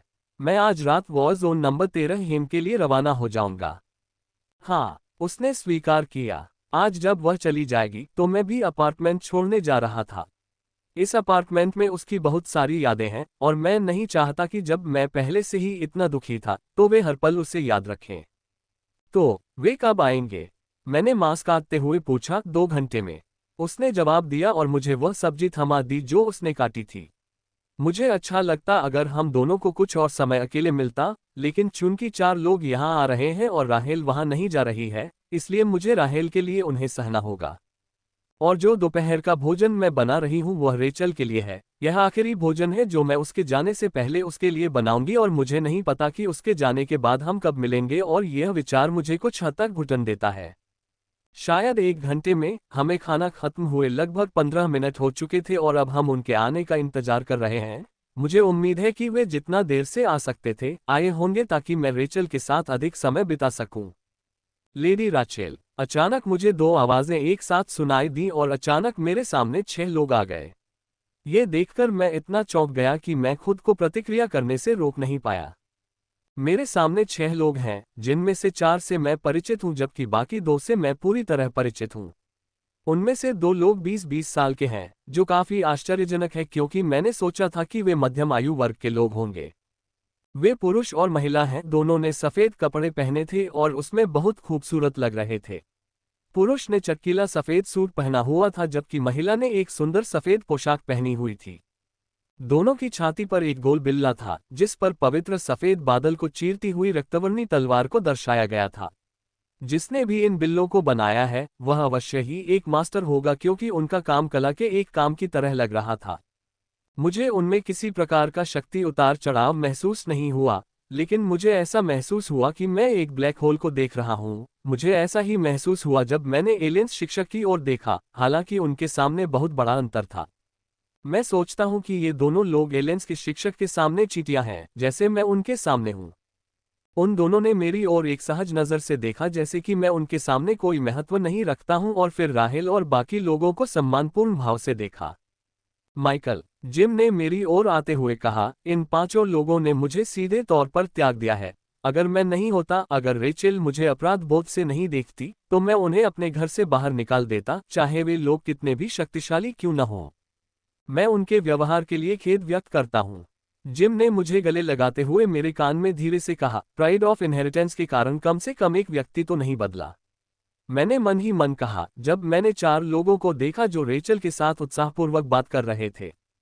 रेचेल की बहन हमेशा से ही मेरे प्रति घमंडी रही है, लेकिन रेचेल और जिम के आग्रह के कारण वह कम से कम मेरी ओर देखती या एक दो शब्द बोलती, लेकिन अब वह मेरी ओर देखती भी नहीं थी, मानो वह मुझसे बात करना अपने लिए नीचता समझ रही हो। अन्य 2 पुरुष, रेचेल के जुड़वां भाई मैक्स और पूर्व प्रेमी सैमुअल, मुझे शुरू से ही पसंद नहीं करते थे। शायद ये जानते हुए कि राहेल मुझे पसंद करती है और उनके व्यवहार को देखते हुए, लेकिन मुझे सारा के व्यवहार के बारे में थोड़ा दुख हुआ। भले ही हम एक दूसरे को ज्यादा पसंद नहीं करते थे, फिर भी हमने पहले कुछ विनम्र बातचीत की थी, लेकिन अब वह अपने वर्तमान स्वरूप से नीचे थी। फिर भी मुझे खुशी है कि जिम में विरासत मिलने के बाद भी जरा भी बदलाव नहीं आया। वह अब भी वही आदमी है जिससे मेरी मुलाकात ट्रेन दुर्घटना के दौरान हुई थी, उसके व्यवहार में कोई बदलाव नहीं आया है। इसलिए हम शुरू से ही एक दूसरे से घुल मिल गए और बिना किसी समस्या के पुराने दोस्तों की तरह बातचीत करने लगे, हालांकि हमने एक दूसरे को 1 साल से भी अधिक समय तक नहीं देखा था। चलो दोपहर का भोजन करते हैं, आप लोगों को ये पसंद आएगा। माइकल और मैंने इसके लिए काफी प्रयास किए हैं। रेचल ने हंसते हुए कहा, लेकिन ऐसा लग रहा था कि कोई उसके मूड को साझा नहीं कर रहा था, क्योंकि मुझे लगा कि कोई मुझे गुस्से से देख रहा है। सारा ने गुस्से में कहा, तुमने मेरी बहन को खाना बनाना जैसी बेकार चीजें भी सिखा दी। मेरे चेहरे पर जो मुस्कान थी वह गायब हो गई और मेरी आंखें तीव्र क्रोध से जलने लगीं।